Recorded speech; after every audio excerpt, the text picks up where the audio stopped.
అపోయా మీరు మాట్లాడగాల్సింది మేము. ఇంతకీ మీ కంపెనీ పేరేమిటి? రావండుకో.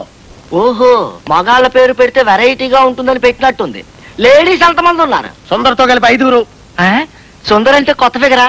అవును, మొన్ననే వచ్చింది. ఒరే, కంపెనీ పెట్టినప్పుడు మాకు ఇన్ఫార్మ్ చెయ్యాలరా. బుద్ధి లేదు, ఎద్దులో ఉన్నావు. మీకెందుకే ఇన్ఫార్మ్ చేయాలి? మాది ఫ్యామిలీ.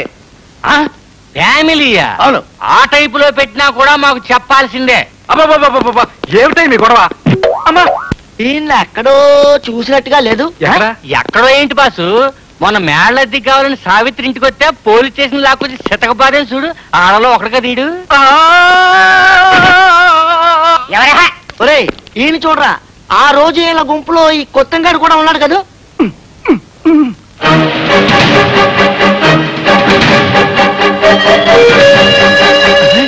సుందరమ్మ కంపెనీలో చింతామణి.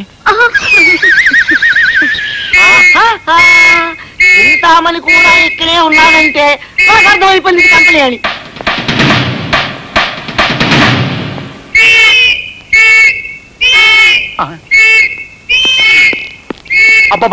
ఏంటంటే మీ గోళ?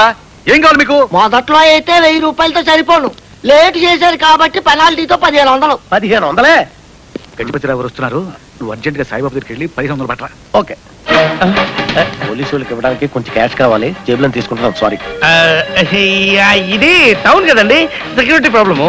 అందులో మా ఫ్యామిలీ చాలా పెద్దది కదా, అంచేత రాత్రి రోజు కన్నీసి ఉంచమని ఇలా ప్రతి నెల మామూలు ఇస్తుంటాం అనమాట. అఫ్కోర్స్ అది వాళ్ళ జాబే అనుకోండి, అయినా తప్పదు. నేను ఆలోచిస్తున్నది వాళ్ళ జాబ్ గురించి కాదు, నీ జేబు గురించి.